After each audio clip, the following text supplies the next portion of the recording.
Hello and welcome to Eye on Gauteng. I am Fifi Peters. We're coming to you from the Gauteng Provincial Legislature, where Finance MEC Barbara Creecy presented her medium-term budget policy statement. With Gauteng Provincial Government's bold 15-year program of radical transformation, modernisation and re-industrialisation under the spotlight, the statement highlights the priorities of government and determines how public money will be spent over the next 3 years to provide services to citizens. I sat down with the MEC for more insight. Thank you so much for your time, MEC. How are you going about restoring trust and confidence in the provincial government? Well, I think that one of the major focuses that we've had over the last 2 years has been our audit outcomes, because obviously members of the public want to know that their hard-earned taxes are being used for what they should be used for, and that they are not going astray, or there shouldn't be situations where they are wasted due to scope creep and project overruns and so on. So this is something that Provincial Treasury has been focusing on over the last 2.5 years, and we're obviously very pleased that in 2015-16 all of our departments received unqualified audits, all of our entities received unqualified audits, and 60% of our departments and entities received clean audits. I think a contributory factor, but it is also a project in its own right, is our open tender process. And this is something that we pioneered originally in 2014. In this financial year, we have 72 tenders that are worth collectively in the region of about 10 billion rand that we are putting through the open tender process. This involves probity audits. It involves releasing to the public who has tendered, what price they have quoted, but it also involves the open public adjudication of the adjudication process itself. And I think the reason that we've done that is that there have been lots of concerns raised in the public domain that service providers are being appointed who shouldn't be appointed, they don't have capacity, they're not being appointed at the right price. And we felt that the concerns were such that the best thing to do was just to open the process to public scrutiny so that people could satisfy themselves that in fact all of the supply chain regulatory processes were being followed.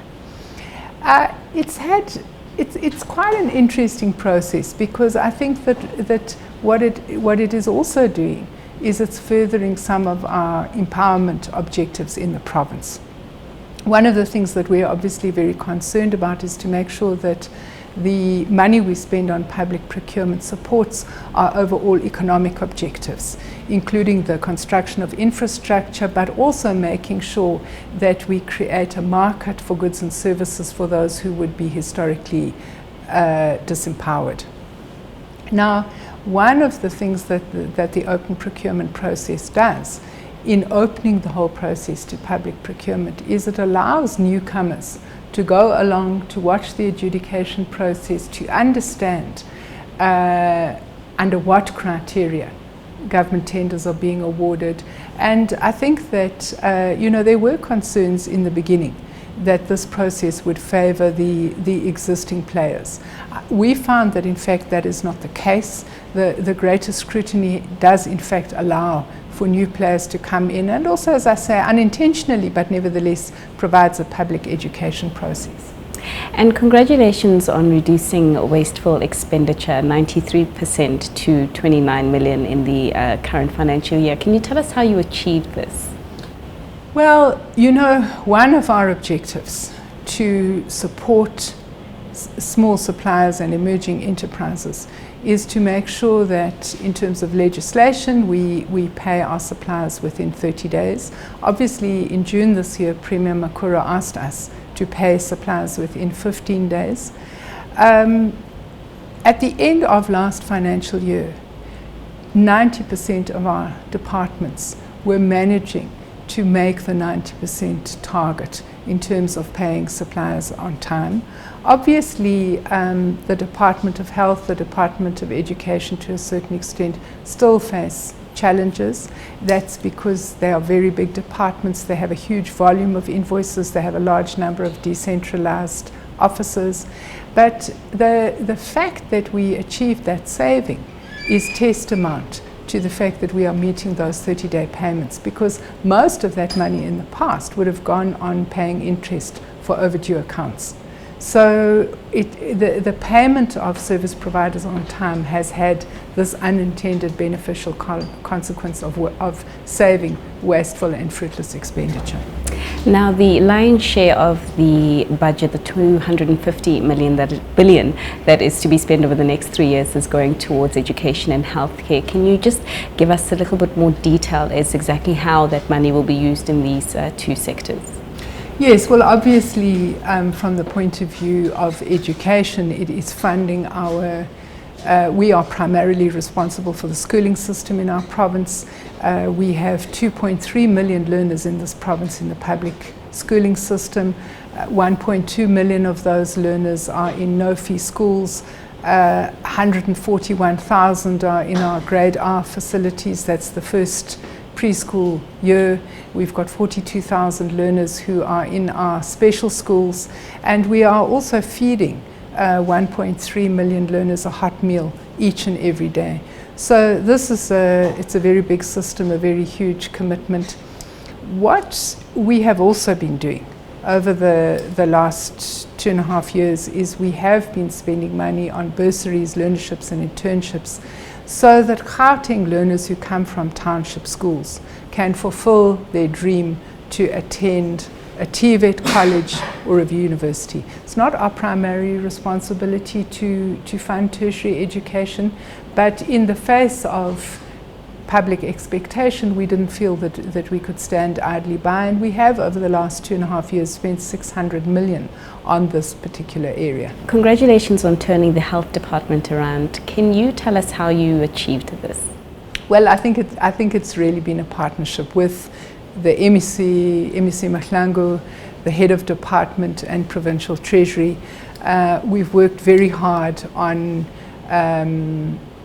areas that the Auditor General had always regarded as problem areas in health: fixed asset register, salary, payroll verification, also the whole issue of revenue received from hospitals. I think these have been very important areas of focus by the department.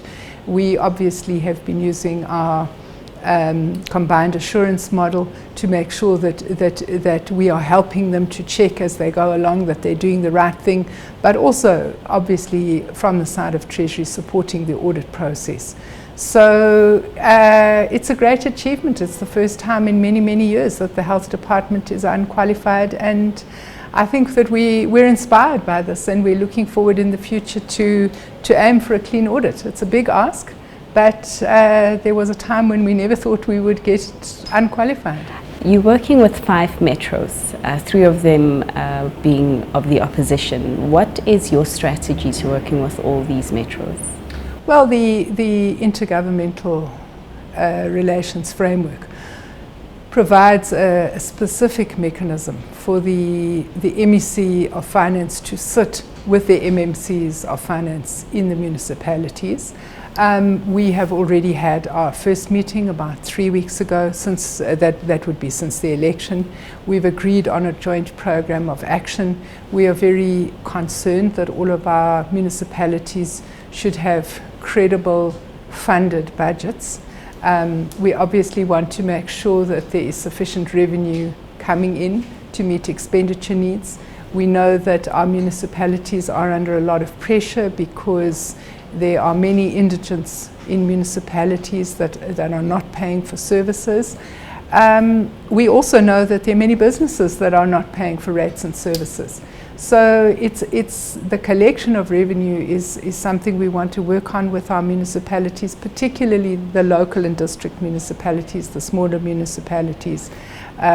We think that there's important work that we can do with them to get some of the big businesses in their area to pay their rates and taxes. You know, we've had this debt management committee where we've worked with municipalities to pay off the province's debt, both in terms of electricity accounts and rates and services to municipalities. We've learned a lot from that process. One of the things we've learned is that there are lots of arguments around bills.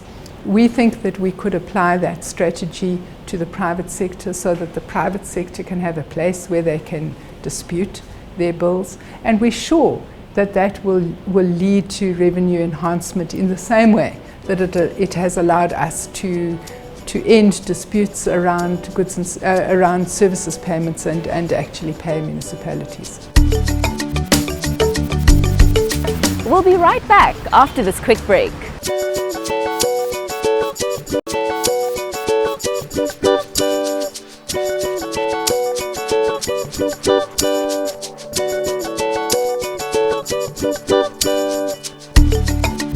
The Gauteng provincial government manages one of the biggest public healthcare systems in sub-Saharan Africa, with an annual provincial health budget of a whopping 34 billion rand.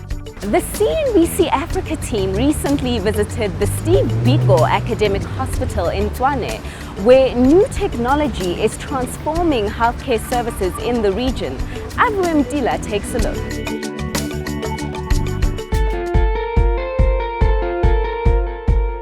In Premier David Makura's first State of the Province address in June 2014, he committed to the urgent turnaround of the Gauteng Department of Health and all public health institutions as a priority. He also committed to investing in infrastructure and ICT. The outcomes of this commitment can be seen at the Steve Biko Academic Hospital in the South African capital of Pretoria. The days of manually retrieving medication from rows and rows of shelves are fast being replaced by an automated and electronic dispensing system, the biggest installation in Africa. Leonie Diesel is the person in charge of the hospital's outpatient pharmacy. The pharmacist now, instead of doing it manually, they can now do it electronic. That was the first step. The second step to help with the process is the robotics. And the robotics is what has been put up in the pharmacy here. So basically the robotics is an automated dispensing unit. So it assists the pharmacists to take the medicine out of what traditionally would be a shelf. It also assists the pharmacist with doing stock control on the products itself. So it has an electronic memory of the medicine that's kept in the system itself. At the moment we have fully implemented the robotic part, but we are still in the process of doing the last system changes to fully optimize the helping of the patients as quick as possible. With a capability of storing between 28 to 30,000 packs of medicine, this is the biggest installation in Africa. In an hour, it dispenses around 1,000 packs of medicine. Due to its geographical positioning and modern infrastructure, the Steve Biko Academic Hospital services citizens from around Gauteng as well as other provinces. Nursing Director Anna Moayo says this technology has been a blessing in disguise. You know, as a hospital that is serving so many provinces, we always have got more patients. The population here is a lot, it's higher, and having pharmacy to be done manually, it becomes a challenge. So it was a very big challenge for us all the time, having patients that are staying here and standing here since the morning until very late in the evening. And secondly, as we know, nationwide, we struggle to have enough pharmacists, and it becomes a challenge with less pharmacists and the population growing up. Now we know that with this project, we will have our pharmacists doing what they are supposed to do, instead of doing other jobs that is not related fully to what they are qualified for. And secondly, it will also work on the issue of patients going home very early, not staying for a long time in the hospital. With less admin and quicker turnaround times, pharmacists can now focus on the critical elements of the job. In the beginning, there was a lot of insecurity about the jobs. So people would ask, okay, you're getting robotics, does it mean your pharmacist and pharmacy assistants is going to lose jobs? And the answer is no. it actually gives us the opportunity to firstly train our personnel in robotics as well as electronic dispensing. That was an opportunity that previously did not have. So all the pharmacy personnel that works here had received the training how to deal with the robotics and also with the electronic dispensing. And further, we are foreseeing in the future that it will actually help us to free the hands of the pharmacists to focus on pharmaceutical care and actually not just whole-time dispensing to a patient. That we can actually help pharmacists to get to the wards again, to do ward rounds. This has been quite a big change for us. We have to move from a manual way of dispensing, which is counting every pill by ourselves and no records. So when the computers and the robots were introduced, it was phenomenal because now you have a record of a script and you can build up specific reports. You can get a lot of details from the date and when this prescription was done. If a person says, I've lost the prescription, you can go to the computer and say, let's see what was given the last time and issue from that time. So it's a total change from being manual operational to computerized.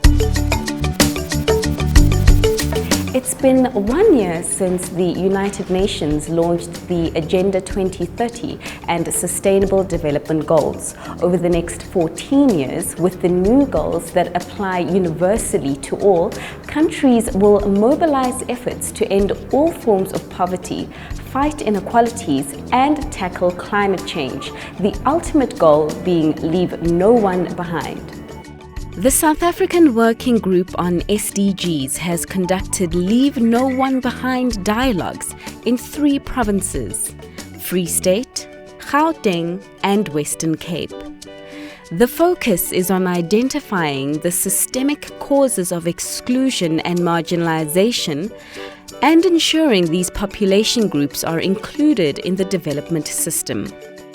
We chatted with some of the civil society delegates participating in a feedback session in Johannesburg. The way that various partners in society, be they civil society, be they the private sector, be they government, academia, media, international partners, how do they all come together in a more structured way to actually look at the implementation and prioritization of the goals? So countries, I think, are looking at structures that can be put in place that are robust enough to allow a continued dialogue. And that requires organization and actually what I would say the governance of the SDG agenda.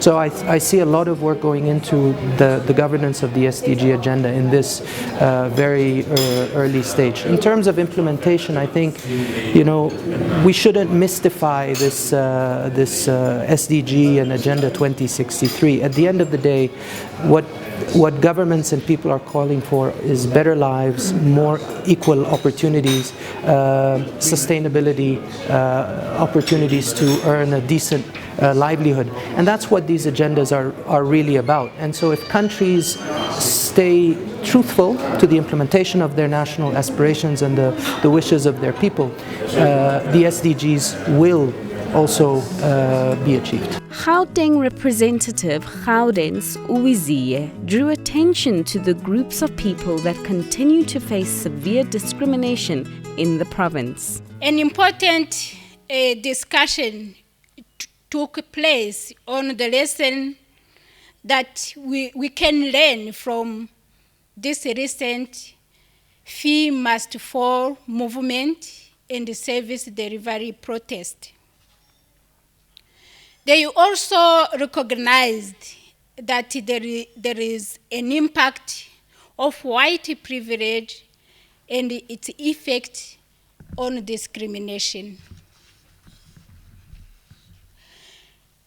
When we're talking about discrimination, the participants in all those dialogues identified the forms of discrimination that are found in Gauteng, where we have racism, xenophobia, tribalism, ageism, sexism, homophobia, looks, the way, the appearance of some of the people also lead to them being discriminated They also identified the disability as one of the key that people use to discriminate in the area of Gauteng.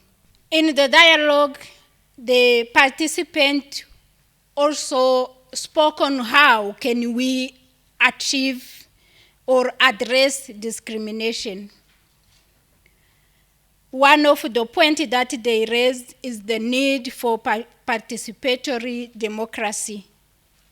Voices of the common ordinary men and women need to be heard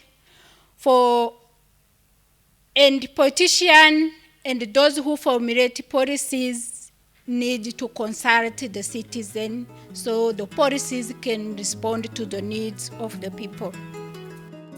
The Gini coefficient measures the income distribution among citizens of a country.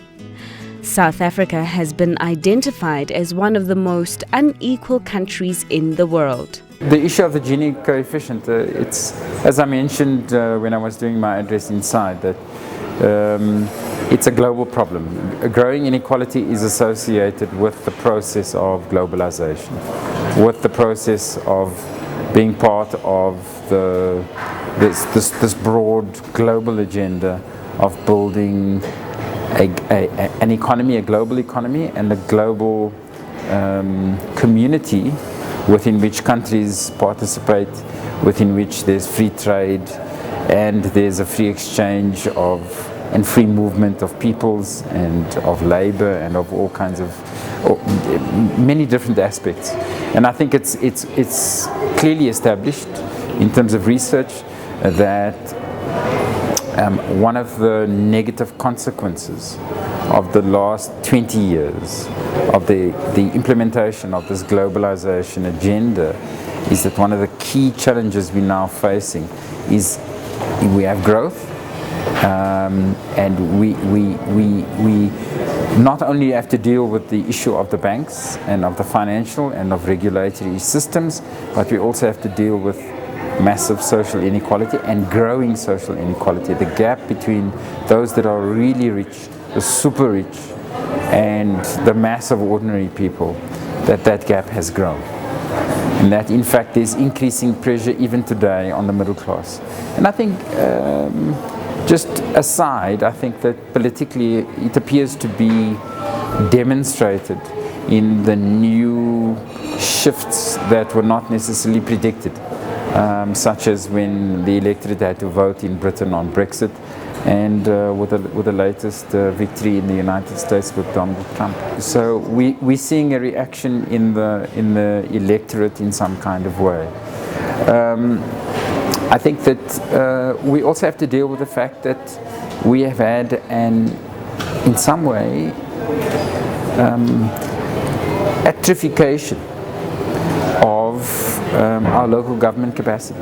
I think it's another thing we've got to acknowledge, and we've got to accept that our local government systems are really quite challenged, that in many cases they're not financially viable. We're also dealing with big issues of corruption, with nepotism, with whole groups of people that are feeding off the system in the way that it's currently designed, and they are very resistant to any attempts to deal with it. So we've got very good policy, we've got the PFMA, we've got the local government suite of legislation, and yet we find that there's not necessarily an increase in compliance. In many cases, as mentioned, we're seeing an increase in irregular expenditure, for example. So it's a complex picture. That's all we have time for, but do join us in December where we explore Gauteng as a tourism destination. We welcome your feedback, so tweet us at CNBC Africa using the hashtag #IOnGauteng410. From me, Fifi Peters, and the team, it's goodbye.